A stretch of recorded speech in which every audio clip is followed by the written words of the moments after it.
Some of the real quick course best practices are often overlooked, and I never assume that common sense is common. So, real quick, I just want to give you a couple of insights into how to be really successful with this course.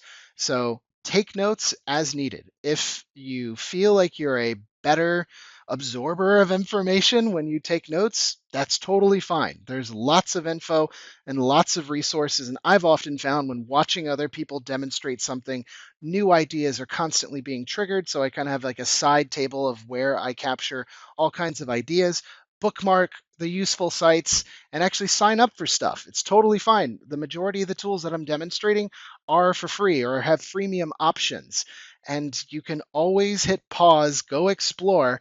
You don't have to try to finish the entire thing. Like, go check stuff out. That's the whole reason that I created this course. Another thing on that caveat, or at least on that kind of note, is don't overload yourself. There is so much to cover here. I promise, like, it's not ever going to be possible to do this in one sitting. Work through discomfort, work through moments of frustration, boredom that happens to a lot of people. Stop when you need to. If it makes sense to schedule this out so you're doing an hour a day, 20 minutes a day, that's fine. I would encourage you to do as much as you can in different sittings, but ultimately it's up to you, and everybody has different schedules.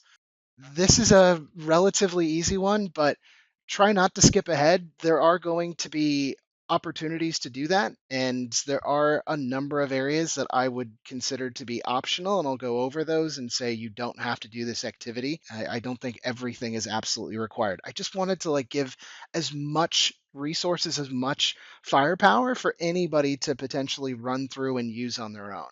Test everything out. I don't know, I've already said that, but like I have assembled a massive list of tools and different resources and prompts and all these things that are at your disposal. Please don't default to manual and go back to hitting instant apply on LinkedIn and expecting that you're going to get a job. It's not how I got a job before. It's not how I'll ever get a job in the future. Ultimately, if you default to manual, this course is not going to work out for you. And I think that sucks to say, but hopefully those are kind of the last like little things that you can internalize before moving into the real meat of the course.